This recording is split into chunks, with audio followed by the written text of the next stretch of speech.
All right, and we are live. What is going on, my specialist SPC here, and welcome to the finale of the Talkalorian live. It's a great day, but man, it's also a sad one, you guys. This has been no joke. This has probably been one of the. Oh man, let's turn that down. Wow. Oh. My bad. Anyway, wow, totally ruined the moment there. Two Yeah, no, Austins. guys. Yeah, two of me. I'm sorry. I'm very sorry about that. One of me is bad enough. But no, man, this has probably been one of like my favorite series to do so far here on my channel. This has just been great to do with you guys, being able to talk about this phenomenal series that we were just all fell in love with back. Man. Well, I guess Andy, you fell in love with it a couple weeks before season 2, but still, man, it's great. Well, happy to be here, and thanks for having us, man. I appreciate it. It's been a fun ride with you guys. Yeah, it's been great. Yeah, I really do thank you guys. I will like say it, man. You two are probably like two of the best YouTube friends I got right now. So that's Ren, come here, buddy. It's okay. Virtual hug. Overseas. Overseas, yeah, that's right. Well, definitely the sentiment is shared. Thank you guys so much. Yeah. Thank you. So, well, guys, we're here to just kind of overall talk about the season as a whole, just kind of, what our thoughts were and everything else about the series. And who would like to start? Ooh.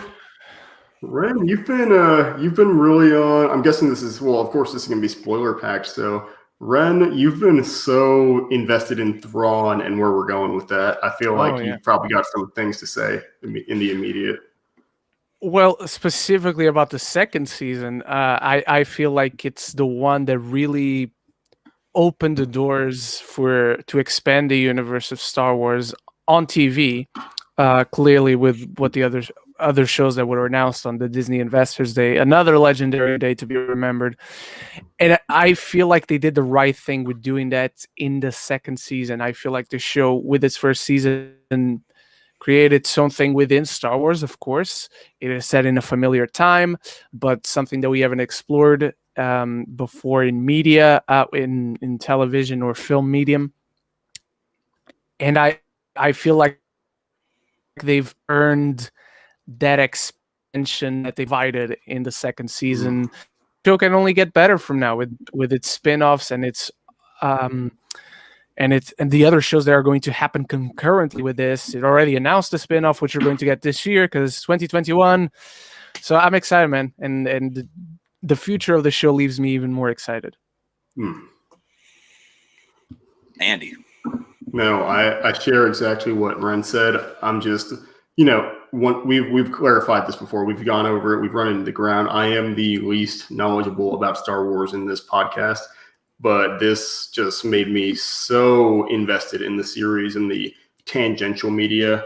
It's also just interesting to me because, going into this without nearly as much know-how as y'all, it's so cool to see all these characters I have at least heard of from the extended canon or extended universe be brought into actual canon, or to see Ahsoka's story fleshed out after her Padawan training, after the original trilogy. There's just so much cool stuff that I at least am in the know about that I'm getting to see fleshed out for the first time. So I'm getting to go back and read it or watch it, and it's just so cool. Yeah, I mean, my thoughts are pretty much the same, man. I mean, even just in general, like you guys both just said, I mean, the future of Star Wars looks really good. I mean, we got the Ahsoka spinoff show. We've got Rangers of the New Republic coming out too. And of course, this year we've got the Book of Boba Fett coming in December of 2021, which is so insane. Insane, yes. But also now, unfortunately, that means that we aren't going to be getting Mando now till 2022. So I'm very, very curious as to how the Boba Fett show is going to make up for us not having Din Djarin and Grogu anymore. Yeah, that is a good point. It's going to be sad not seeing either one of them, but Either way, man, the future of Star Wars couldn't look any better, in my opinion. It's probably the best it's looked in quite a while. I think it could look better if we had one thing more announced. Oh, that boy. is the Rian Johnson trilogy of Star Wars movies. I still don't even know if that's going to happen anymore, man. Oh, me neither. I don't think so. But if it was, it would be even better. Yeah, well, at least we would have known. He still has it. Mm-hmm.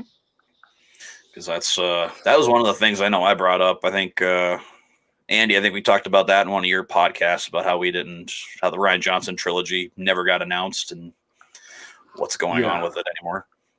I guess that's what's interesting to me, right? Is like you said, we don't know what's going on. We don't know what's going on with it anymore. They already brought Rian Johnson into the Abrams trilogy.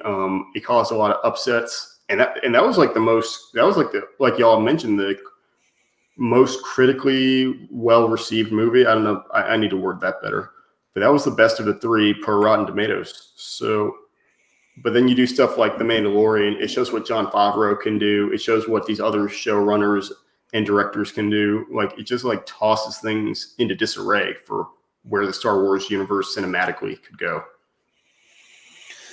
Yeah, I mean, at this point, man, I think anything is possible. I mean, again, with Favreau and Filoni, with them being behind the helm of 2 more shows, well, 3 shows now, I guess, if you want to include Boba Fett. I mean, how are they not running Lucasfilm yet? Yeah, agreed. That's the key. What was that, Ren? Sorry. I was just saying, "yet" is the key word. Yet. I feel like they will pretty soon. They'll be, if not, they'll just be the lead like creative team over in Lucasfilm. Yeah. I still got some interesting perspectives about Filoni. Like y'all mentioned a good point about whether Filoni can be like a good kind of cinematic or live action director, just because he's done so much with the animated series, and how that may or may not translate. But I think I said I was in the camp where it could really work out for the better. Oh yeah, definitely. So I guess going into our first actual topic when it comes to this podcast, the actual pacing of the episodes. So, which I felt like most of them were pretty good. I mean, I think we can all. Ren's gone; he'll be back, I'm sure.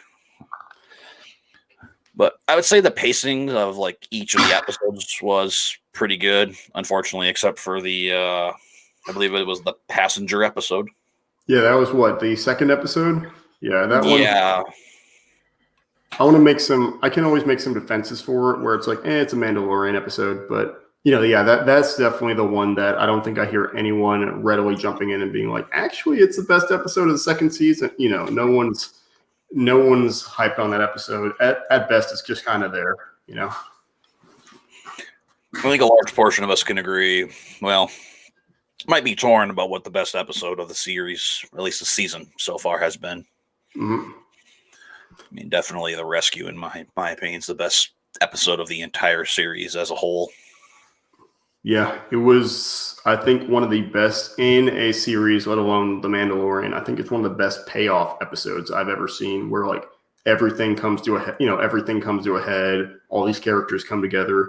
You get everything you've been pointing to along this whole journey, and it is so satisfying for new fans, for older fans. Right, because even if you're not that into Star Wars, you know who Luke Skywalker is. That's a big deal that he gets revealed. It just does so much for the series and for the fan base. Well, I mean, even too, a lot of people who did not like The Last Jedi. I mean, it definitely made up for the Luke Skywalker that they got in The Last Jedi, which I'll still say personally didn't bother me. I didn't mind Luke. I didn't mind his arc in the movie. For me personally, it fits perfectly with how things have transpired. Yeah, I actually agree where I wasn't too big a fan of like Luke's characterization in The Last Jedi, but I definitely think that it had some like fair merits to it once you find out what happened with Kylo Ren and the downfall of Luke's training efforts. Mm-hmm. Because I know, Ren, you're a very strong Last Jedi lover, and what are your thoughts of Luke in that film? I love what they did with Luke in The Last Jedi. I love The Last Jedi as a whole, and bro,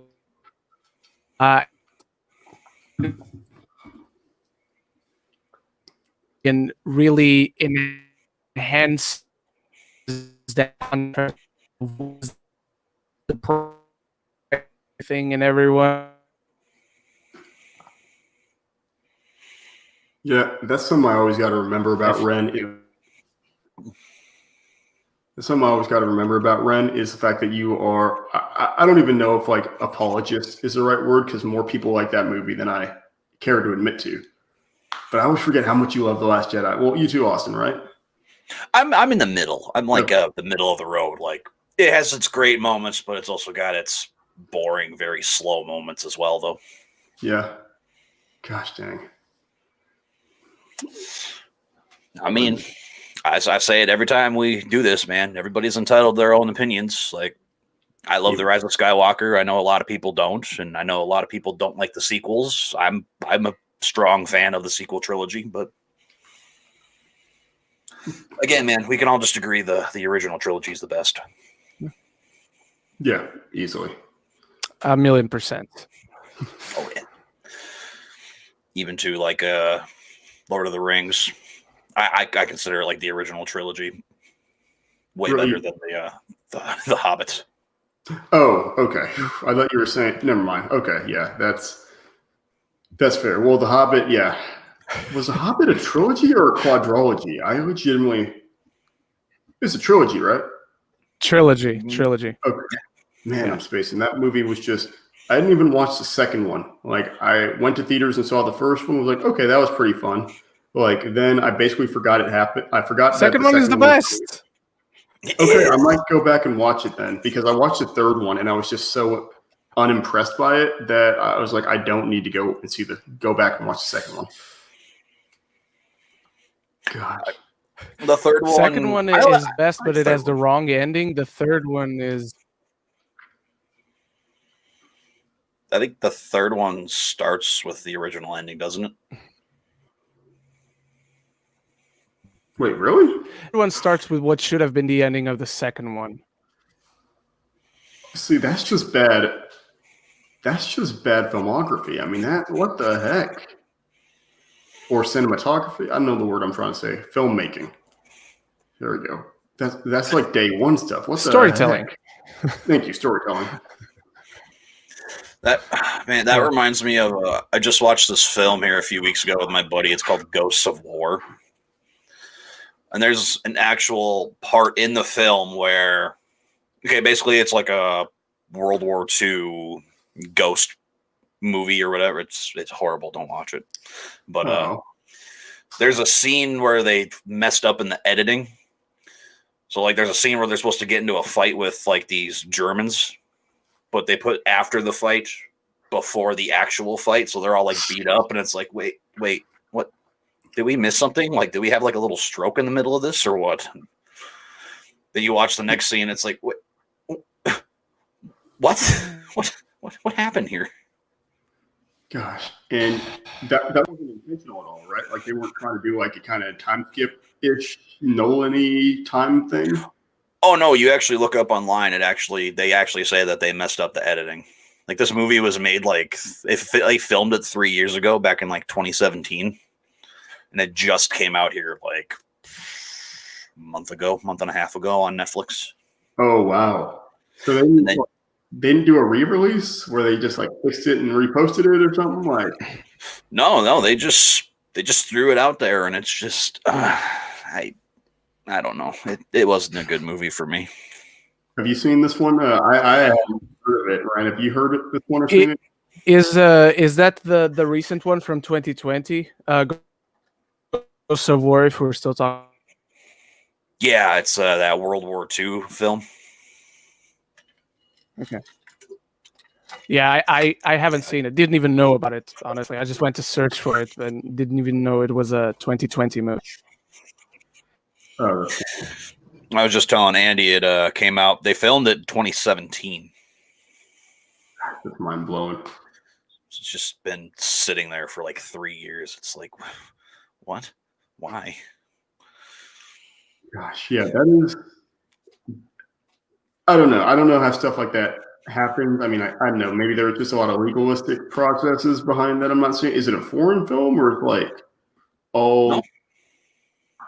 I don't get it, especially since it was straight to streaming. Like it was straight to Netflix. Mm-hmm. All right, never mind. I'm sure there's some weird politics or like just production. Yeah, man, it's not worth the watch at all. Like it takes such like a wild turn in the last like maybe 15 minutes of the film, so it's like, what? I don't understand. But I guess yeah, we tangented again or rabbit trailed again. So yeah, back to the Mandalorian. No, I can't express enough how much I love this series. Like I can't express enough how much it just made me love Star Wars or just want to be invested more in Star Wars. It's TV shows I've watched. Yeah, you've definitely come around since I first started talking to you. What can I say? So, Ren, what do you think about the pacing of each of the episodes? Generally, I thought they were really great. Like in the second season, there's not one episode that I dislike. Even the weakest episode, which I think is the passenger, the one with Frog Lady, the second one.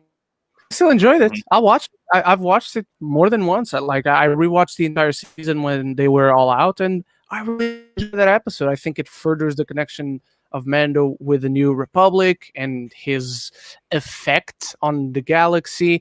I think it furthers his relationship with Baby Yoda. So I think it really works well, not only in itself as insignificant, quote unquote, as it seems compared to the others. I think it's a really well done episode and brings those fun horror elements that come from Alien, stuff like that. So I really enjoyed it. Again, there's not one episode in this second season that I disliked or I think is generally bad. Maybe the most disposable, but that's as bad as I can describe it. Yeah, I agree with that. I even like the whole series. I really don't think there's an actual bad episode overall of the series. If I don't know if anybody disagrees with that, I'd be surprised. I think I know you do love this one, Austin. The one Dave Filoni directed in the first season, the one where they go after Fennec for the first time in Tatooine. I'm forgetting the name of the episode. Oh, the Gunslinger or the Gunslinger. Yeah, thank you. Yep. I think that one is below average. It's not horrible or anything, but it's completely disposable within the context of that first season. Of course, it comes back with relevance with the return of Boba Fett being alive, but in the context of that one season, I find it very disposable. See that episode, the more I think about it, that should have been here in the second season. Yeah, I'm with you. That would have been a great way to like introduce Boba. I almost feel like you could have swapped episode 2 and the passenger and the gunslinger, right? I feel like the passenger might have worked better in the first season because you're still getting to know the character, right? And then the gunslinger would have worked better in the second season because he already goes to Tatooine to find Boba Fett anyways. So, it will like kind of segue perfectly into him harming Fennec, into him like leaving Fennec at death's door and then Boba finding her. So I feel like if you swap those episodes, it would have like flowed a little bit better. I could agree with that. Even too, man. I mean, like the introduction to like some new characters to this season. I mean, again, I don't even think there's really a bad like overall character in this entire series, but I could say there's kind of like the way Ren worded it. I could see like some disposable characters that just kind of were like there to be there.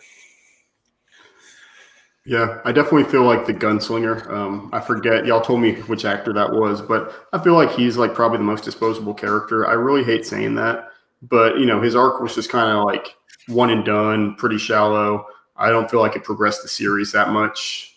Mm-hmm.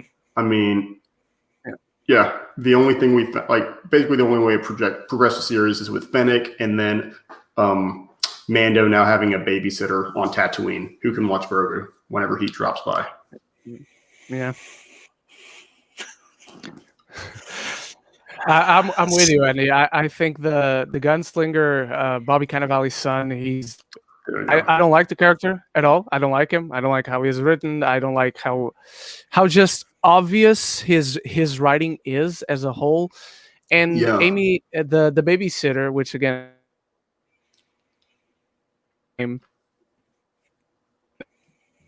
fine. She's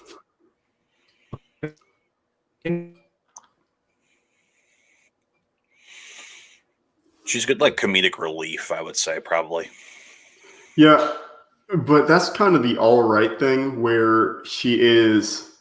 Don't get me wrong, like that character is like pseudo disposable, where she doesn't necessarily advance the plot too much, but at the same time, she is a useful character. You know what I mean? Like, so she does at least fill that role or that need to have someone who Mando can trust. Mm-hmm. Even another character was. I like the actual actor, but Michael Bihn's character from the Jedi episode. Yeah. Oh yeah. Wait. Was he the one, the kind of the marshal on the planet who was facing who was gunslinging with Mando, or? Yeah, when they had like that transition from like Mando and him in the Western, and then the Magistrate and Ahsoka being in the samurai related one. Yeah. Gosh, that was also, now that you bring that up, that is such a cool, like, just parallel, right? Because you have the duality between themes of two of the largest influences of Star Wars, the samurai and the Western themes, like paralleled like perfectly, I would say, in one episode. Mm-hmm. Yeah, I definitely agree with that. Gosh. I'm trying to think of some more like disposable characters who really. I mean, obviously, the frog lady. That one's kind of just. Even I will say, the guy, they're the male bounty hunter Mandalorian who was with Bo-Katan and Sasha Banks. Yeah, but that at least that's like kind of background character. Like not explicitly disposable, but there to pad out the fact that she has a posse and has like her royal guard. So. That one, it's not like they're developing him to have like an explicit character arc, which would be nice when you have like pseudo character arcs or like grant background character. These, it makes them less feel more emotional or empathetic. But yeah, that one I don't really have a problem with that. Yes, disposable, but at the same time, he at least adds a little bit more fleshing out in the world, the story, world building, if only in a slight way. Even too, I guess, like the Magistrate. She's just kind of there just to have the Beskar spear or staff or whatever you want to call it. That thing was so cool. I agree. It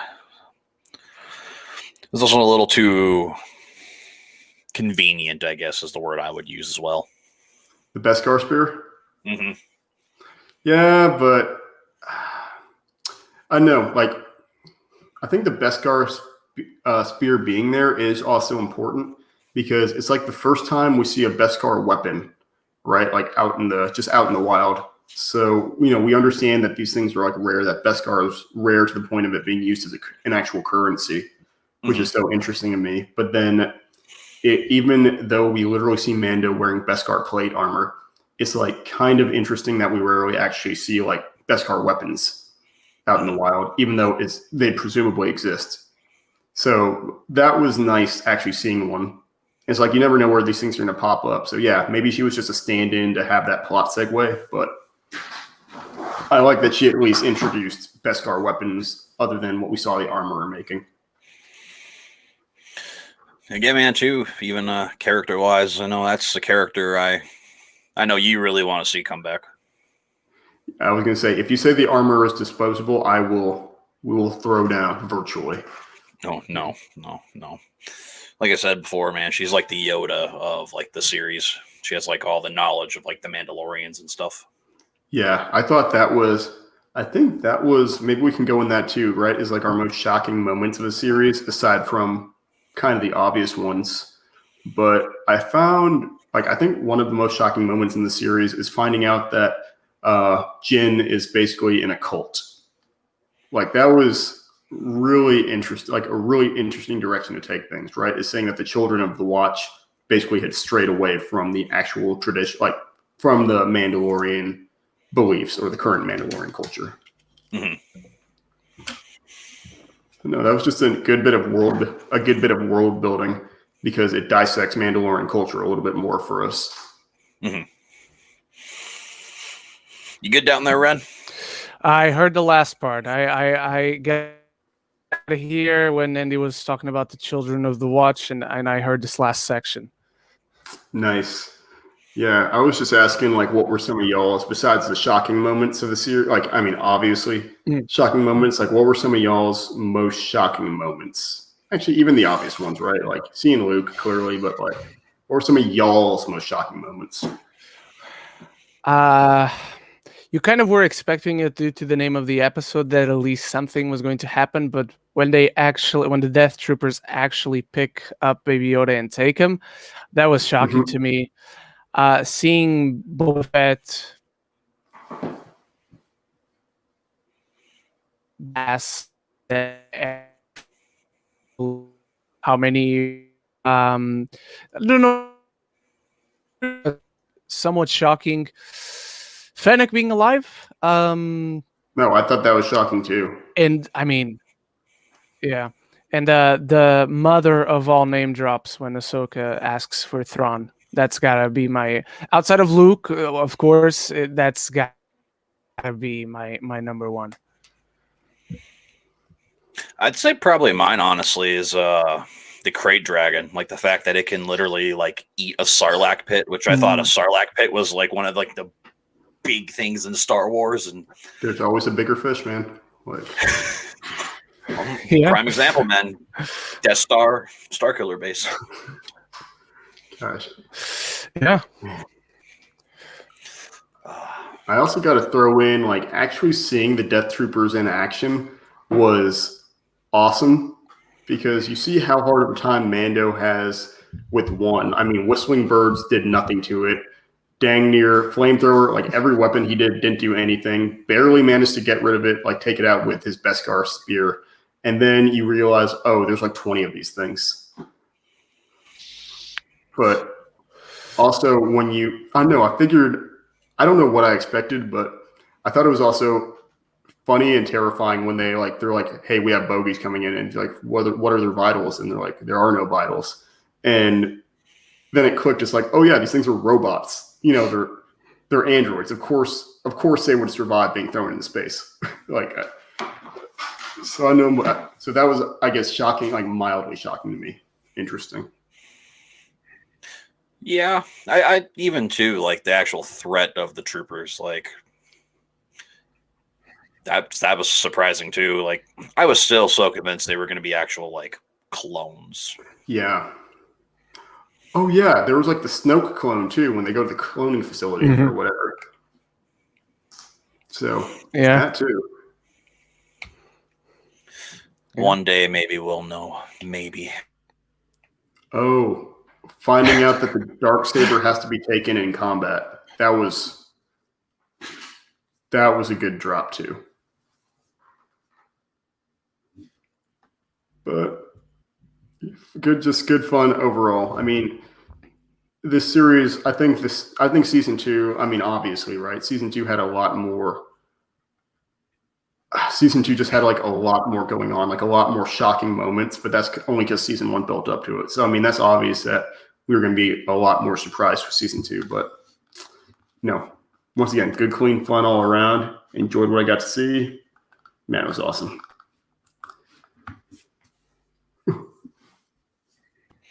I'm just putting out a tweet here real quick, so I'll you guys take over here for a couple minutes. Oh, dude, you're good. Yeah, Ren, you got anything for us?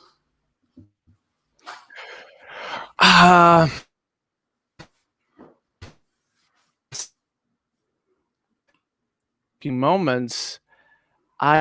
There's the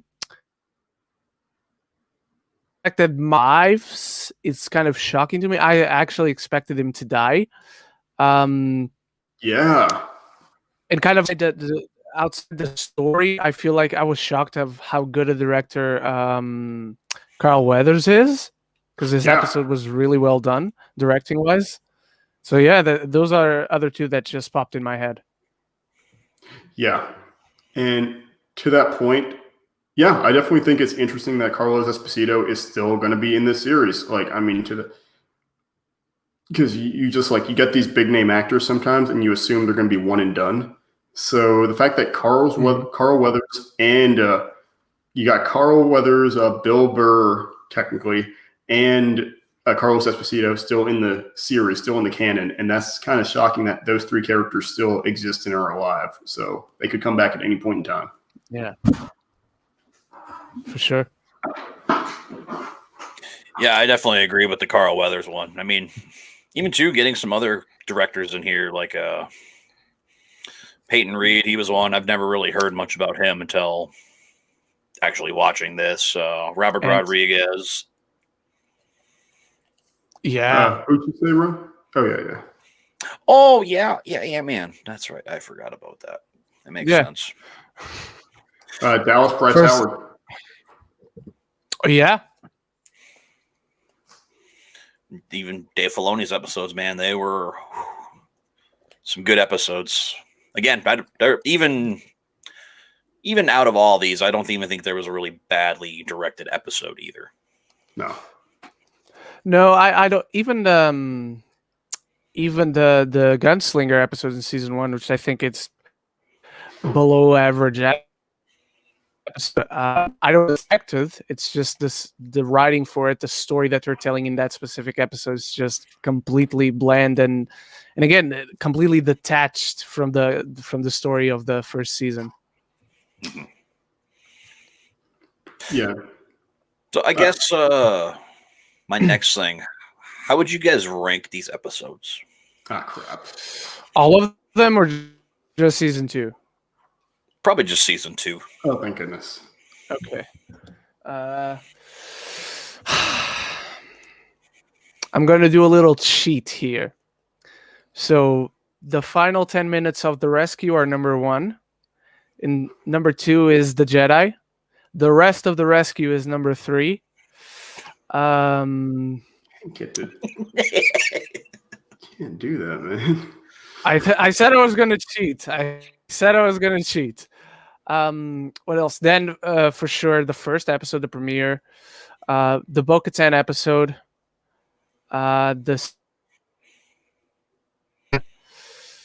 No, the tragedy over the Carl Weathers, then the Carl Weathers episode, then the Bill Burr episode, and then the Passenger.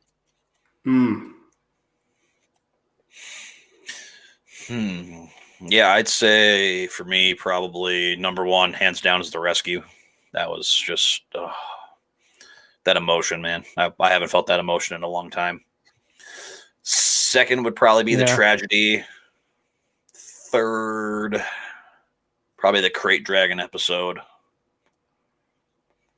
4 would probably be Carl Weathers. 5 would be the Bill Burr episode. 6 would be Bryce Dallas Howard.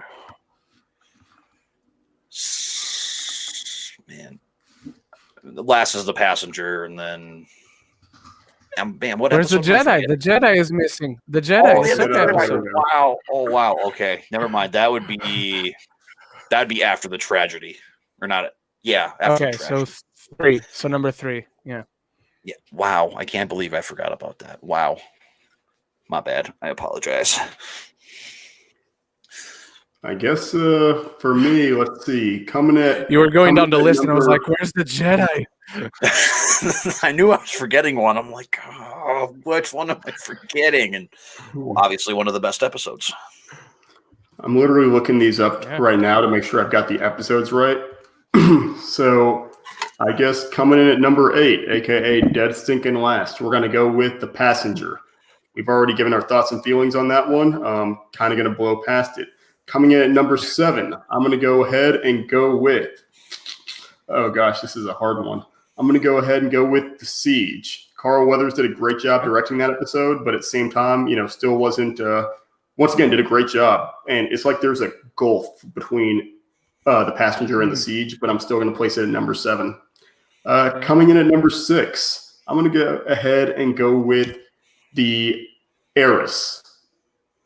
It was great finally getting to be introduced to Bo-Katan, but at the same time, I think Ren, you might have made some good points, or each of you had made good points about how it felt like there could have been a little bit more narrative in there to, flesh out their relationship and like kind of her goals and her character in the series, even though we got to see that moving forward. Coming in at number 5, 8, 7, 6. Yeah, 5. Oh gosh, coming in at number 5, I'm going to go ahead and say I'm putting, this is where it gets hard, The Marshal on there. I freaking love that crate dragon. I love seeing Timothy Oliphant, and I love seeing that like there is this new relationship in the Mandalorian series. They've got like they were allies. I liked his character because he was a good, honest guy trying to protect his town. So that was nice. Coming in at number 4, this is where it gets super hard. I'm going to go ahead and add The Tragedy. That one was, the tragedy was brutal. It took an emotional toll just because you're seeing all these things come together. But I'm going to go ahead and give number 3 to I'm going to go ahead and give number 3 to The Jedi. The fight scenes were awesome. Seeing Ahsoka was awesome. But I'm only saying this because for whatever reason, my number 2 is The Believer. Like, I really like getting to see this redemptive arc for Bill Burr's character, like, Mayfeld, and see him actually prove himself as an actor a little bit more, like commit to the role. And seeing Jin take off his helmet, it showed like a real commitment to saving Grogu. And then, of course, number 1 is The Rescue. I was about to say, man, you're really a sucker for those Bill Burr episodes. Dude, that's the thing. Not even. Like, I don't stand Bill Burr or anything. I just really liked seeing the Empire humanized. I think it's like really easy to paint them as a villain all the time, but seeing them humanized in this episode was like what made it so powerful. Even too rooting for the bad guys for that little bit. It's like, yeah, they're safe. No. Right. That's the Empire. We can't do that. Yeah, because they're like actually cheering. They're not rank and file. They're just very human in that instance. It was powerful. I loved it. Loved every second of it. Especially when he shoots that old commanding officer. Oh, such a satisfying scene. Yeah. Man, I feel like there's still so much more to talk about. Like, I don't know why I'm drawing such blanks today. It's probably because I just got done binging Bates Motel, and that's been like my life for the last like couple weeks. Wait, how many episodes are there? How many seasons are? Well, it's finished, right? It's 5 seasons, 10 episodes apiece. Fair enough. I've also been since Mando's been over, I've been indulging myself in Rebels. Crap, Nice. now I was forgetting to do something. I'm on, man, what was I on? Season 2, episode 10. I know I'm not quite at, like the Which big. one like, is that? Yeah. The only thing I know is the power of the Force or something. Something with the Force is in it. Okay. I can't remember for whatever reason. I'm still waiting to see. I still need to finish Rebels before all these other shows come out because that's still shocking me is seeing these like animated shows that I wrote off entirely like actually come into the live action universe. That's still blowing my mind. So I've got a backlog. You got time. Yeah, thank goodness. Oh, my friend Michael, who's way more into Star Wars than I am, brought up another good point though. Is what's it feel like to have created Thrawn? Like, what's it feel like to have created like an extended universe character who is now canon? Yeah, I'm sure Timothy Zahn has been asked that but even it's kind of even more not more special, but it's a different kind of special to have brought Thrawn into TV and now bringing him into again TV but live action after, because Clone Wars and Rebels I love, but there's always a detachment between live action and animation. Exactly. Not that makes one of them a lesser to the other, but the fact that we're about to get Thrawn in live action, just it's tangent. You can almost touch that feeling of euphoria that you get from, oh, this character is coming into live. It's the same thing that happened with Ahsoka. As soon as we heard the rumors, like the artwork started coming out, and the first picture that we saw, the first moment that we see her on screen, it's like, this is actually happening. Man, I love hearing you talk, Ren. I love hearing you talk about Ahsoka and Thrawn. It just feels so. I mean, and Austin can attest to it. It just feels so. I know you stand. You stand Ahsoka and Thrawn, and it's so. It just feels so awesome. It makes me giddy hearing you talk about it, man. Thank you. I'm gonna be even more giddy when Thrawn comes out. I'm just gonna yell out everything. Whenever I review that episode, I'm gonna be yelling all the way through it. It's gonna be so good. You think, is he gonna be the villain in Ahsoka? Do you think? I think he's going to be the villain of Mando, Ahsoka, and the Rangers show, and those three shows are going to culminate and come together against Thrawn. Yeah, We're gonna get a big like Avengers. I feel like he's like, yeah, exactly. I feel like he's big enough to be the Thanos of these three shows. Well, I mean, it's like you mentioned. He's Tarkin and Tarkus and. Tarkin and Vader class, right? Where the only person he responds to is the Emperor. Exactly. So at that point, it's like, like Moff was a great villain, but it made sense like why he's kind of a one-off, like one season dude or a couple episodes. But for Thrawn, it's going to take some real build-up. Yeah. I'm just more curious to like what exactly are they gonna do in like the Ahsoka and the Ranger shows exactly. Even Mando season 3. The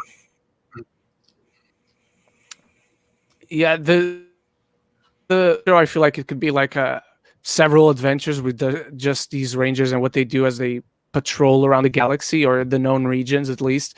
And I feel that could very well be the Cara Dune show that they were talking about. It's not just a Cara Dune show, but it has all these auxiliary characters. The Ahsoka show, I feel like it's at least the first season. It's going to be looking for Ezra, and they just happen to fight Thrawn as well with who. Don't want to spoil Andy. Gotta be careful. Come on. You know what happened, Austin. So you know what I'm about to say. Yep. So they're gonna search for Ezra. But the Ahsoka show, I don't know, man, because that logo they put up for the Ahsoka show, the symbol, you know what it is, Austin. I know what it is. Andy is gonna find out very soon when he starts Rebels. That wasn't an accident. They put that with a goal in mind. So I don't know, man. I'm very, very excited for the Ahsoka show, more because of a goddamn logo. I mean, man, anything. Yeah, I don't know what to say, but no, I agree with you. I'd say right now I'm probably most excited for the Boba Fett show, which again I never in a million years thought I would say. Because again, man, at the beginning of this series, like I'm like I don't want any of these legacy characters, and every single time there's been a legacy character, it's been one of the best episodes. Yeah, that is kind of also shocking when it's not pandering to the fans and it's not like rich guy fanfic when they incorporate these characters. It's like they're actually incorporating and using these characters and their histories in the series to like acknowledge that this is a new series, it's a new direction for the Star Wars universe. So it doesn't feel cheap. It doesn't cheapen the character. It actually adds to the characters, if anything. So. Just makes their arc even that much better. For sure. If y'all could bring one character, like any other character, into either canon and or like the live action universe, which one would it be? Ooh. Or to at least establish as canon. You never know these days. I'm actually not a big fan of the legends of what used to be. The majority of it. Of course, I like certain stories, certain characters here and there, but a lot of them didn't stick out in my memory at this moment. Like Thrawn was the one I was like, bring him in. So I'm thinking more on the animated realm. Who would I want to bring back? Because half of the characters we know from the animated shows are dead, more than half. The only one that jumps out to me, and I'm not even the most enthusiastic person about this, I'm more intrigued on what they would do with this character rather than just bring him over. But it'd be cool to see if Cad Bane is brought into live action.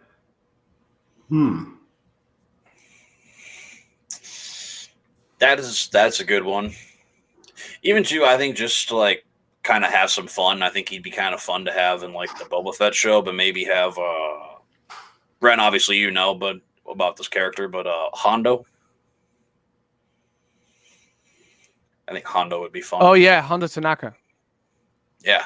I think he'd be fun to have in like the Boba Fett show. I think somewhere. he could work in the Boba Fett show. Yeah. Again, Andy, once you start watching, you'll start understanding. I think what we're talking about. if he could work in anything. if he could work in anything, it would be the Boba Fett show, I feel. Oh yeah. I personally want to see. Once again, this is going out there like because I'm gonna tangent because I don't have nearly the experience with what characters I would want to see, right? But I just at least want to see some new Jedi, like them create some new Jedi and some new Sith, and incorporate them into the series because I feel like. I've like already mentioned it where they've got a whole galaxy, right? There have to be more Sith and more Jedi out there. I get the Purge, I get Order 86, I get all these things and the fact that Sith literally eat their own basically. But I just feel like having some more Force sensitive people in the show would be nice just to flesh that out a little bit. I'd say if we were looking Jedi wise, I'd love to see Cal Kestis come in live action. Yeah. That's a good one. I didn't even think about video games. Oh yeah, I know. I thought about that. I even thought about saying Star Killer. But I was gonna say Star Killer. I would want to see Star Killer. Yeah, just bring Sam Witwer as anything. Really, that's all I ask. He is easily one of the best things about the animated series. Easily. Because he voices Maul, and he voices somebody else too, doesn't he? I don't know why. Am I thinking right? Maybe he does voice. He voices Maul.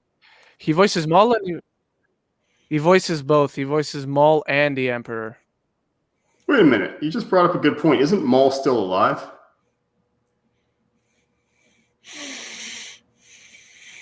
Not just we don't not discuss. Damn it, man. Okay, I just need to watch Rebels. I just start right after we finish, man. Yeah. Right.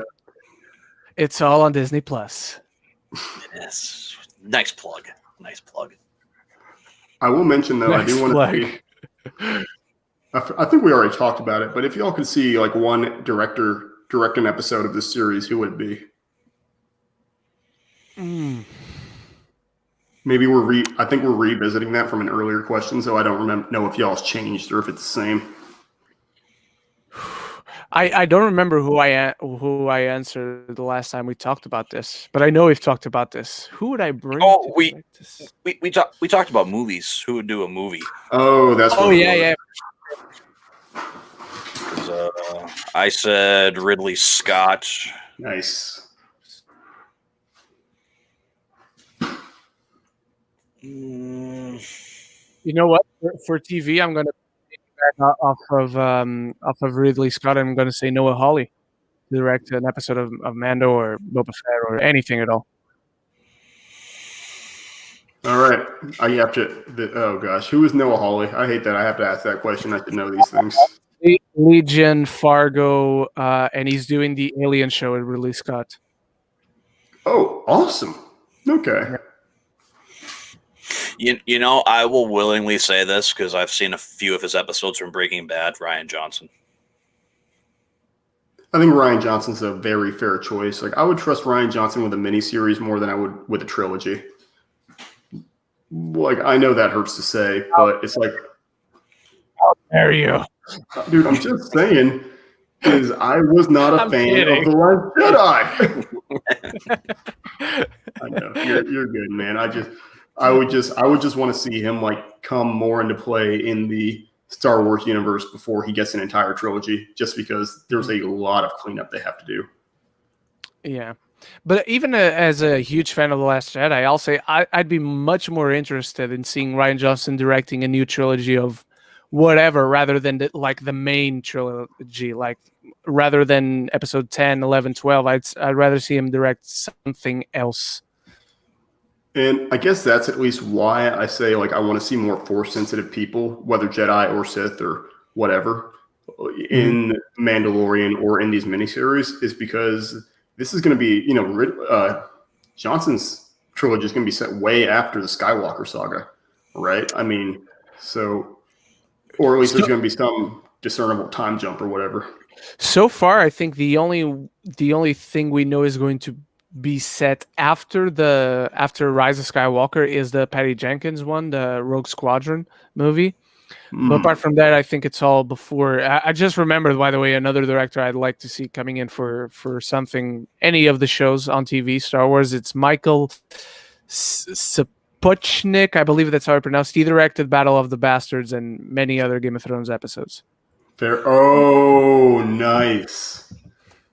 Good. Battle of the Bastards was good. Yeah. Battle of Bastards. Battle of the Bastards was good. Gosh. Okay. My favorite episode of Game of Thrones. Oh, I thought you were going to say the Red Wedding. I had read the books, so I knew that was coming. Still a great episode, though. Don't get me wrong. Just the Battle of the Bastards. It's so hard to. That doesn't happen in the books, or at least it hasn't happened yet. So come on, George Martin, keep writing. So that one I'd never seen before. In the whole sixth season, not to get off on a tangent, but the whole sixth season is my favorite of Game of Thrones. That reminds me of two things. Is one, worst. I haven't finished Game of Thrones, but I guess I didn't realize how much I had skipped. Because I went home, when I was visiting from college, I went to go see a friend. His family was watching Game of Thrones, and I was like, oh, hey, which episode is this? And turned out to be the Red Wedding. So worst possible episode to realize how much I'd missed in Game of Thrones. Oh my God. Gosh. And I was like, huh. It's not even that, I don't even care that there's spoiled stuff. I'm just shocked because I hadn't seen a season of Game of Thrones and then this happens and it's like, huh. I guess I haven't watched I think I missed out on way more than I thought. So it's that type of show.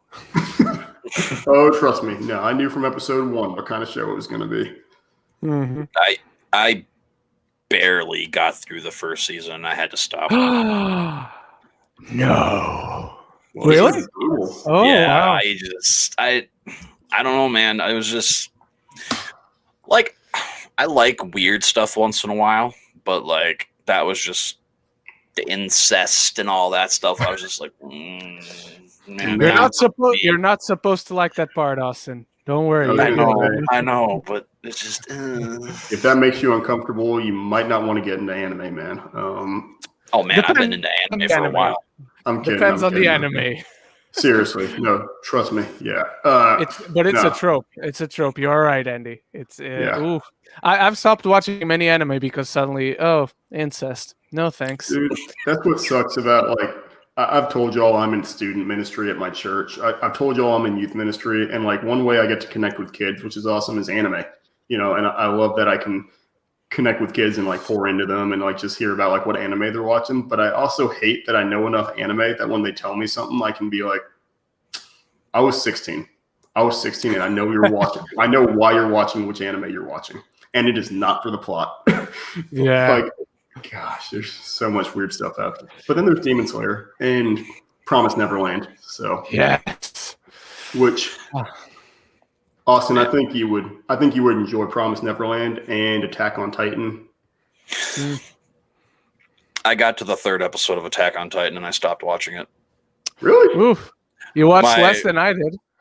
Yeah, man, my buddy Ethan, he is so offended that I say that. He's like, "Oh, have you watched Attack on Titan yet?" I'm like, "Why would I want to watch trash?" He's like, Okay, I don't know about trash, man. Like, come on. I just like getting a reaction out of him. I had a similar jab at my friend who loved One Punch Man, and I'm like, he said, "Oh, I just watched One Punch Man and I loved it," and I'm like, "Oh, I'm so sorry, I didn't know you had COVID and lost all sense of taste." Oh, I'm stealing that one. That's my good. God. It's amazing. That's good. That's a good one. I like that one. That was really good. No, I've already stated that I stand Demon Slayer so hard that I love that series. The manga wrapped up last year. I just love that it's like consistent in being like kind of like terrifying and horrific at parts because you've got demons, you've got fights, and it's also one of these series that does a great job of like establishing that humans and demons are not on the same power level. It's like you've got humans like they need to level up, they need to get stronger, they need to learn new skills, but it's like I love that demons are still terrifying in combat to watch. Yeah. That's one I still got to watch because it sounds like it's right up my alley from the premise, and it's from my favorite anime studio that did my favorite anime of all time. So it's one I really do want to watch. I will say my favorite anime in a sec, but Austin, if you do watch Promised Neverland, like I said to Andy, go in blind, go in not knowing anything of what it is about. My favorite anime of all time is Fate, Stay Night, Unlimited Blade Works. Yeah. That's some insane storytelling. I love every nanosecond of it, and the animation is like film quality. I forgot that UFO table did that one. Yeah. Gosh. They did that one and the prequel Fate Zero, which is also really awesome. I heard that. I actually didn't watch those series, the Fate series, just because. Well, that's the thing is like you like. I don't know how familiar y'all are with Fate, but y'all know like where the Fate games like. Yeah. Mm-hmm. So I like watched the original Fate movie, like Fate Unlimited Blade Works movie. It was exactly. No, it was trash, and I just could not follow through with the series, even though I heard Fate. And I like the concept is like resurrecting like historical figures, mythological figures like Gilgamesh and King Arthur, who is a chick for some reason. But yeah, once again, it's explained. It's explained. But do watch the Ufotable one, the original Unlimited Blade Works 2 seasons, and now they're doing 3 movies, which are the different routes that you can take in the game, and only 2 of them are out. I'm waiting for the 3rd one, but the Global Bastard is here, so I'm not watching the 3rd one anytime soon. Well, I mean, that's just like we were talking about it earlier with the Demon Slayer movie. Train, which I love that it's similar to, like you said, the Fate movies, where it is like it's basically like season 2 for the anime is where they're converting. Yeah, like it literally it is an arc of the anime, the Infinite Train arc, where they're on this train and they meet like new demon revealing, and they have a Hashira on the train with them. One of the strongest Demon Slaying Corps members is on the train with them. It's either way, it's awesome, but it's a direct segue from season 1, which is even more shocking because it's the highest grossing movie in Japan, or highest grossing animated movie in Japan, beating Makoto Shinkai and Hayao Miyazaki movies, which is crazy because you have to have watched the anime to like get it, so it's basically like a sequel and it's that high grossing. How does that relate to Star Wars again? Oh, we were kind of talking about like our first like anime or whatever, first adult anime. My first adult anime was Cowboy Bebop. Hell yeah. Which we made our comparisons between Cowboy Bebop and The Mandalorian too. Well, Cowboy Bebop, Mandalorian, and Firefly. There we go. Firefly. Another show I've yet to see. I forgot that you said that. That is... Oh, Cowboy Bebop is so good. Yeah. Well, Cowboy Bebop, incredible. I'm just shocked that, Austin, you haven't seen Firefly. Wait, Ren, you've seen Firefly, right? I've seen Firefly. Yeah. Okay, I was like, dude, come on. Okay, yeah, Austin, you gotta. I hate to like overhype it, but yeah, you gotta see Firefly, and especially I think, or I'm hoping you'll appreciate it more after watching The Mandalorian. Yeah, my buddy Matt, who I had on here for my my Dragon Ball Z podcast, he was telling me about the same thing too, saying I need to watch it. Gosh, Ultra Instinct Goku back there. Gosh, what is it? Perfect Ultra Instinct Goku, or? Yeah, it's perfect because it's not white, but they painted it silver, I guess. Nice. I still like the non-fully Ultra Instinct Goku the best. No. Okay. Yeah, where it's just got the kind of like silver silhouette on it. Really? Yeah, just the aura and just the. I guess it's called the Omen. They just call it Omen. Interesting. Yeah. So, guys, we are at I just think white-haired characters look badass. Yeah. Oh gosh. Me and my brothers, we just watched the movie Berserk, the first Berserk movie. Whoa, nice. That's one I've never seen. I should have known you like Berserk. Yeah. But yeah, there's a white-haired character in there. He's Griffith. Yeah, Griffith. Yeah, the main guy's name is Guts. I'm like, what? Well, I mean, without those comics, we wouldn't have Dark Souls. I mean, the manga and the show, we wouldn't have Dark Souls. I think for some people that'd be okay.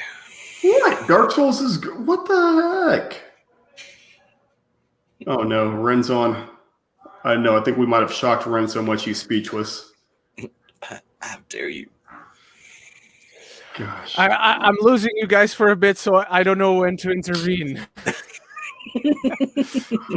All good, man. Oh gosh, no, Berserk is incredible. The manga is. Oh, what's up, Ren? You're good. Gosh. I was just saying that I'm losing you guys for seconds at a time, so I'm never sure when to intervene. Gotcha. Man. So anyway, guys, we are at the 1 hour mark, and yeah, I forgot that I brought up too that we wanted to get some guests in here. Mm-hmm. So let me find what I wanted here. So, and guys, feel free, please, to retweet this. But I'm gonna send out this tweet with a link to our StreamYard. So I'd like to get.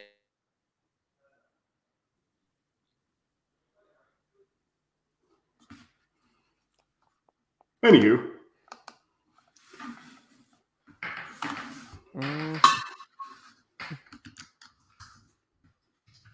Definitely think like I don't know why I was going to say My Hero Academia, but that is not a horror anime. Yes. No, but it's spectacular. Oh yeah, it's. I mean, also because Austin was bringing up One Punch Man. I like this trend of like. I like this kind of trend of like anime that are like, Japanese anime that are like adapting Western superhero ideas. It's really just fun to watch. So My Hero and One Punch Man. And Mob Psycho is also One Punch fun. Man, I couldn't get into it. I loved Mob Psycho. I never got around to watch the second season. Me neither, actually. And is that Studio Mappa as well? Or Yes. Gosh, yeah, that, and they did Jujutsu Kaisen, so which I've been enjoying. Not sure if you've had a chance to check that one out. Yes.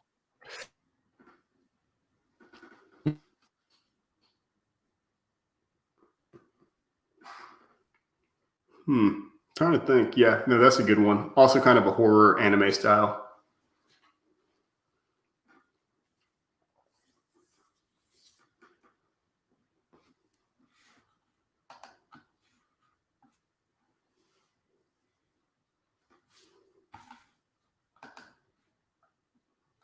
Oh no, I've lost Austin and Ren, but that's all right. So, while I can talk on about anime, this is a Mandalorian podcast, So overall, I guess it's pretty clear what we think about season 2. I would say season 2 is definitely better than season 1 in my opinion, but not to say season 1's bad at all, right?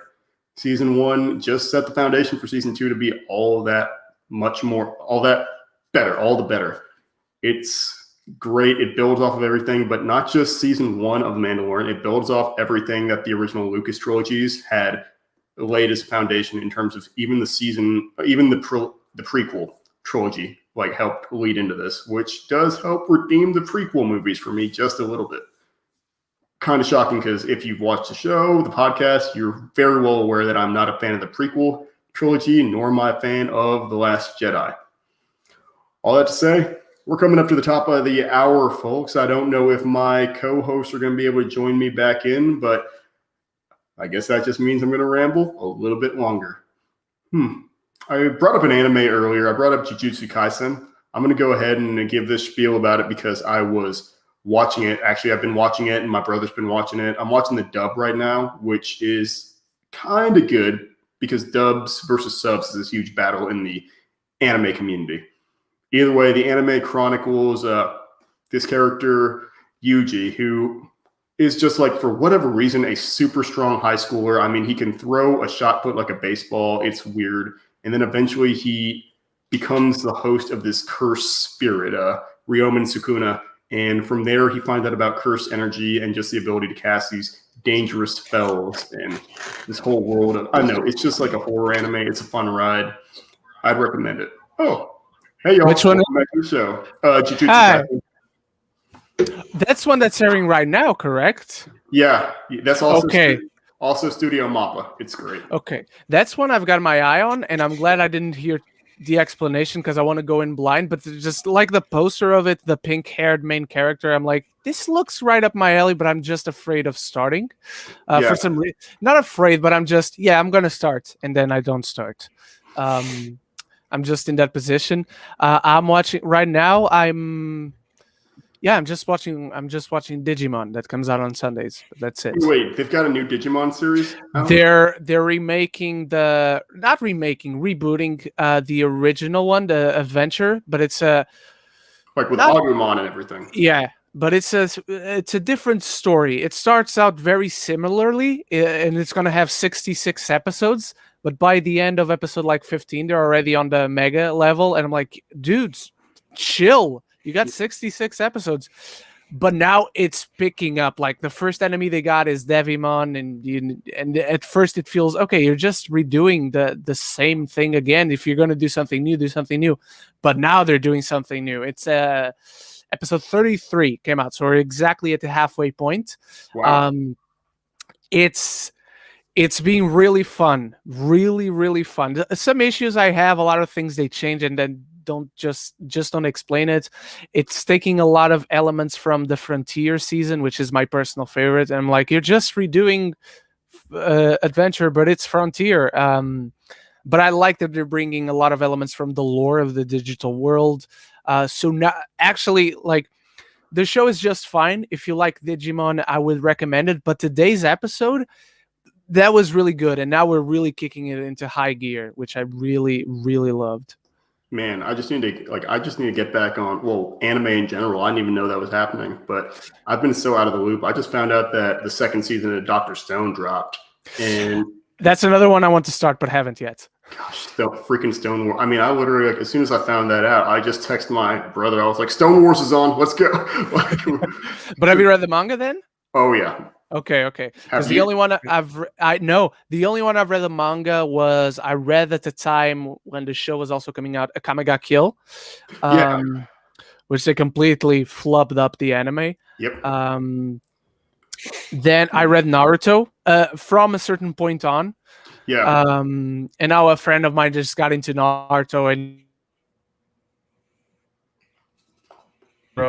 which left me really happy. I might have to invite you on my channel to talk anime because this is a big for sure. And I am reading My Hero Academia, so I'm watching the anime, which I'm loving the adaptation. It's beautifully faithful, and the manga. My God, the manga is so good at this moment. All I'm going to say about the Dr. Stone manga is that it gets stupid. Like, and this is coming from a dude who loves shonen anime, like Dragon Ball Z, My Hero, Naruto. It gets stupid in the best way possible I mean stupid, great way, but without spoiling anything. Because remember, they're trying to rebuild civilization, so some of the technology they're rebuilding is incredible to watch in the series, but obviously not spoiling anything. The level they get to in the show, I mean, the manga, it's so over the top, and I love every second of it. Gosh. Another manga I've read, and Austin was talking about it, and I stopped watching the anime for a reason, was Attack on Titan, because I love the first season. Yeah. And then like at the time that it ended, the second season didn't have an announcement date, and I'm like, I'm gonna read the manga. And I believe it was like chapter 75, 74, something like that. And I don't really even remember what it was now, but it's something to do with Aaron's dad, and it was a certain reveal about the origins of the Titans, I believe. And it was so goddamn stupid. I'm like, I'm done. I dropped out. That's it. Didn't get back to the manga, didn't get back to the show, and I feel no need to. Fair enough. That is, sometimes it be like that, and that sucks, is when they build something up, they hype it up so much, and then it's like, don't show me the why behind the what sometimes. Like sometimes the air of mystery is better than anything you can afford. Or you need to add enough mystery to, like, enough satisfying mystery. You know what I mean? A mystery that keeps asking questions but doesn't like fully explain everything with too much of a suspension of disbelief. I don't know. Yeah. To me, it was just dumb. I don't think I was mad at the reveal itself. I just think I was mad at what the reveal was. I'm like, if that's the direction you're gonna go, I'm done. So I have a friend who loves it, and he's watching to this day, and that's awesome. I don't judge anyone for liking it. It's just, to me, it didn't work, and I dropped it.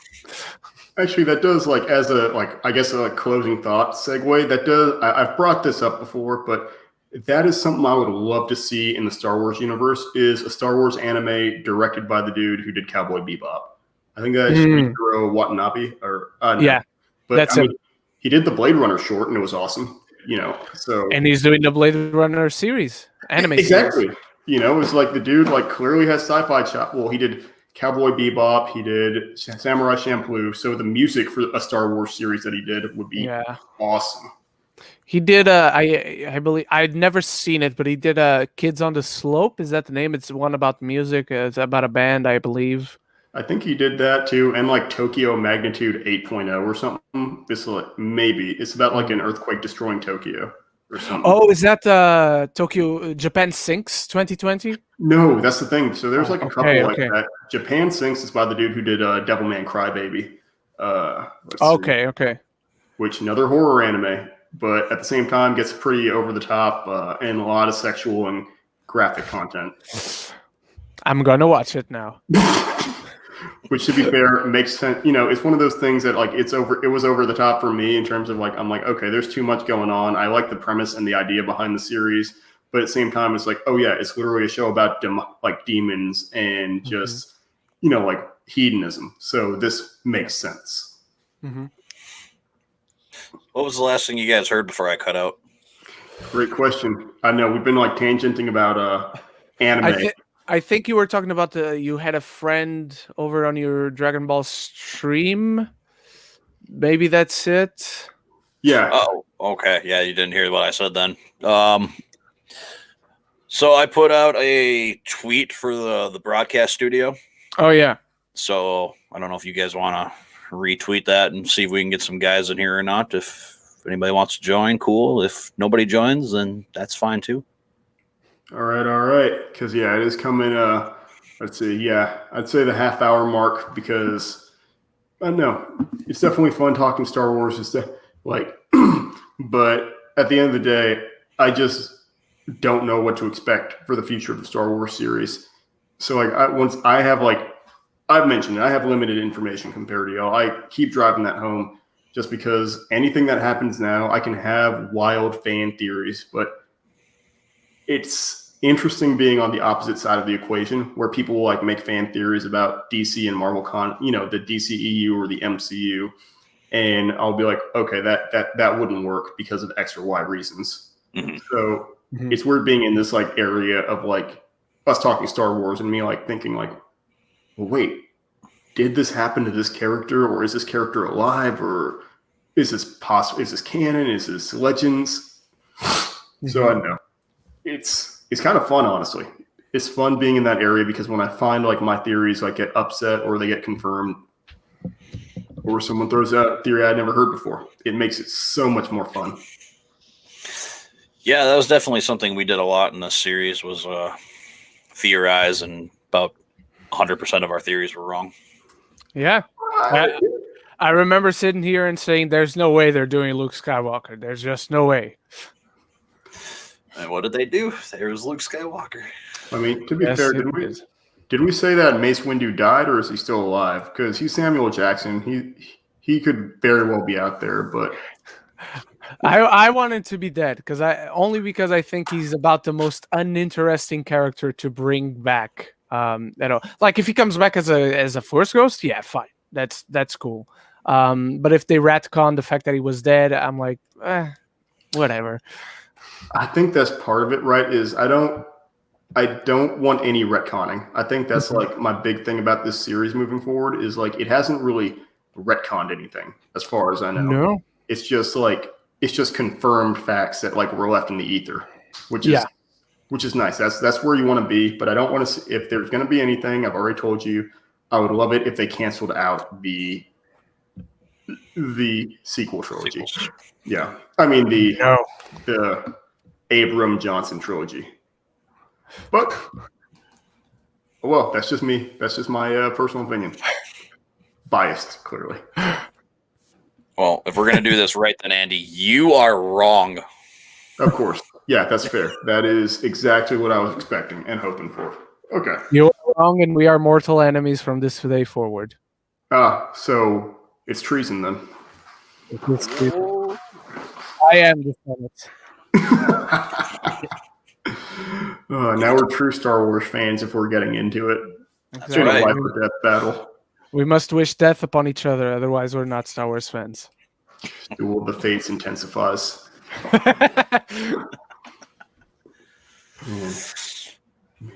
Gosh, I want to see more General Grievous. I feel robbed, or I know it's just General Grievous. Also, General Grievous and Darth Vader, and I'm probably missing some characters, but I love the actual cyborg beings, and wish we got to see like a few more of them. You know, it's like cybernetically enhanced or sustained beings in the Star Wars universe. So I think that'd be fun to see as well. Yeah. Well, Grievous kind of comes back in one of the Vader comics. Yeah. That's true. That's true. But, I mean, come on. Grievous is, way better. Like I told, whatever that was. Like I told you, that Tarkovsky show really gave me a vision of Grievous that I wanted and clearly didn't get. Yeah. Well, Andy, unfortunately, Clone Wars doesn't make it any better. I can say that. Trust me. I know, and that hurts because I looked it up with a friend and found out the Genndy Tarkovsky show wasn't canon, and it like kind of broke my heart. Yeah. From the moment the Clone Wars came on, that show stopped being canon. Yeah, I know, and that hurts. But that's also an interesting fact, right? Is like it's kind of scary to think that can just happen on a whim, right? That stuff can just automatically become canon or non-canon. I mean, that's with any form of media. But if George, it's kind of like we were joking, like if George Lucas just came out tomorrow and said like the third trilogy is not canon, then it's like, oh, well, there's like a decade worth of films or half a decade worth of films that just got annihilated from the Star Wars universe. I actually think it wouldn't matter if he said it because Star Wars doesn't belong to him anymore. Yeah, but it's not about who it belongs to. It's about like I know. I get what you're saying. It's just like I personally, if he said it, I'd be. Oh yeah, I know which side of the I know which side got. Of the question you're on, dude. Gosh, never had to question that. What about you, Austin? If Lucas said it's not canon tomorrow, what would you do? I mean, I would have to agree with Ren. I mean, it doesn't belong to him anymore, so it's not like it would really matter. I mean, if you read what his version of the sequel trilogy was going to be, I would much rather take this one. Like, Yeah. Oh no, I'm not. I am not giving credit to Lucas as like the greatest creative of all time. Like he gave us Star Wars. He invented it. He's the father of that universe. But it's one of those things that it's like legacy work now, where it just has to be handled and maintained by the next generations. Yeah, exactly. I'm like that. Like I'm not a big fan of Lucas as a creator, especially now. But in my heart, he will always be the one who gave us Star Wars in the first place. He'll be the one who gave us that original trilogy. So bow down to him. It's just that it's not his anymore. And that's not a bad thing, you know. I think that Yeah. that's I know that's what you got to admit, like, or not you, but you know, I got to be okay Yeah, with in that. general. Yeah. Yeah. well, I mean, though, if you hear about the way he actually like sold Lucasfilm, I mean, I can see where he's kind of a little, like we were talking about earlier, Andy, a little booty bothered by it. Gosh, booty. Yeah. Yeah, what did happen there, like with his departure and his cell? Well, supposedly, from what I've heard and read, is Bob Iger kind of like conned him into selling Star Wars. That's fair. So but again, too, he wanted to anyway because just the way everybody received the prequels, certain characters and actors and all that stuff. I mean, obviously, he's just like, somebody else can worry about and do this. And of course, he got $4 billion, and he gave $1 billion to a college of his choosing. And I mean, think about it, man. He's got $3 billion. If he ever wanted to make another movie, he could self-fund his own movie. It's a lot of cocaine. Let's make another Star Wars movie. Yeah, I mean, I find that hard to believe. Oh, sorry, Ryan. No, go ahead. No, you're good, man. You're good. I was just saying that we had a snow day, and I'm starting to think it's not actually snow. That was just. It's George having a grand old day. Yeah, I'm having a good day. Thank you. It's a Christmas miracle. But I just I find that a little hard to believe. I mean, like, you never know. I find that hard to believe that like Lucas was kind of conned into it. Like, that's not to discredit you, but I'm talking about like that takes like a certain kind of arrogance if like you don't have a legal team ready to like go to bat for you, or you get tricked into selling the Star Wars franchise. I feel like it's how he sees the situation, and I respect it. But there's two sides to every story.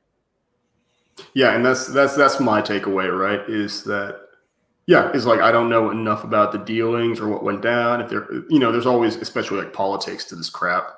But at the end of the day, it's also the Star Wars franchise. It's like finding an oil field. Like I'm not gonna like if someone's like, oh hey, you have to give me that oil field or whatever. It's like I don't, or at least not until someone literally proves me right or something, or you right.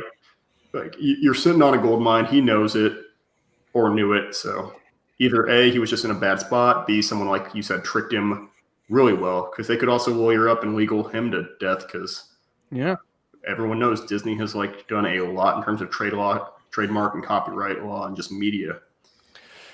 Have you guys, by the way, seen that video where he suddenly randomly shows up on the back of a documentary that's being shot? Oh, yep, I've seen that one. I'm gonna send it to the group, Austin. If you want to play it on the stream, it's so incredible, so funny. The way they put some music playing in the background.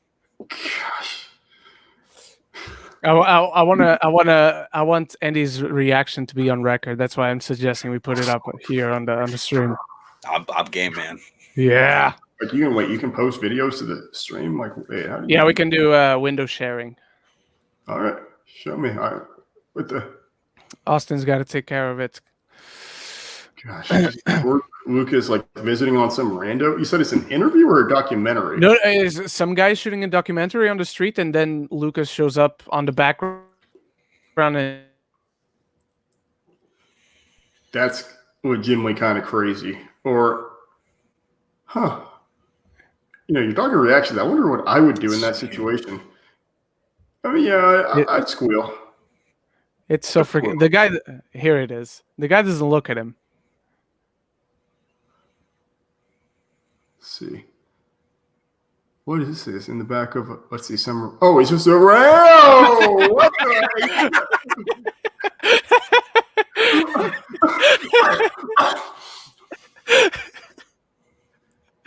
What documentary is it? Like, where are these? I don't know. It's got to be LA, I think. Yeah, they're you can't tell. Like, what kind of how? What documentary is that? Like, there's where legitimately where are they? That is just California? Yeah, LA, right? You said LA. Like, that's just boom. And he just looks at the camera. I love how he looks directly at the camera. And looking like an absolute dad, white Reeboks on, blue jean. Oh my gosh, that was glorious. I think that that documentary got way more views due to that than it would have gotten otherwise. What documentary is that though? I don't know. That is freaking insane. Awesome and insane, but what the actual heck? That was great. That is stupid. Stupid fun. Stupid. He was probably on his way to sell Star Wars at that moment. Can you imagine? That would be caught on film. That would be even funnier. Oh gosh, man. That's great. The music even made it. I've never seen it. I've never seen it with the music before, so that was. Oh, you've never seen it with the music? Oh, That's the only one I've seen. Oh my god, that's great. That was amazing. Oh, George Lucas. Someone's got to do an edit where it's Duel of the Fates that comes on when he enters. Or even Vader's theme, the Imperial March. Yeah. I think it's so stupid. It is so stupid of me to forget that. Like, it's so stupid that I forget that celebrities are just people. I hate putting it that way, but I forget that you got guys like Lucas, can literally just walk around on a good day, right? On a good day, they can do it. Can just walk around without bodyguards or security detail or some aura of protection or some bull crap, around them. That is so cool. But also, if I were that guy and I realized I didn't get to shake George Lucas's hand or something, I'd just be depressed for the rest of my life. Yeah, I'm with you. I feel that way about Stan Lee. I never got to meet him. Yeah, I know. I regret not going to more Comic-Con. Once again, I'm not really a convention guy. I've been to a few in my life, and they still kind of make me on edge because I'm just on edge because you're surrounded by so many people at once. Mm-hmm. But yeah, it's still one of those things where I wish I had put myself out there a little bit more, gone to conventions so I could meet him, get an autograph. But at the same time, it's all good. Yeah. Yeah, that's for sure. Again, I've interviewed a celebrity on here, and I mean, yeah, she was pretty down to earth. It's crazy just how chill and cool she was. So that still is insane to me, but I don't know. I've never really I've never interviewed anyone, so just having the opportunity for that alone is insane. Yeah, it's still surreal, man. I can't believe it happened. But yeah, that's all I got on the Mandalorian, and I guess on I know the potential of ever meeting Lucas or Stan Lee in my lifetime. Yeah. Yeah, so yeah, I think that's probably gonna do it here. And I guess one more quick question before we leave, though, you guys. Since it's gonna be over a year till Mando comes out, are we gonna do a review series for the Book of Boba Fett? I say so. I say yes. Talk a Fett. Let's do it. Talk a Fett. Gosh, that is and names, man. Me and names. They immediately come to my head.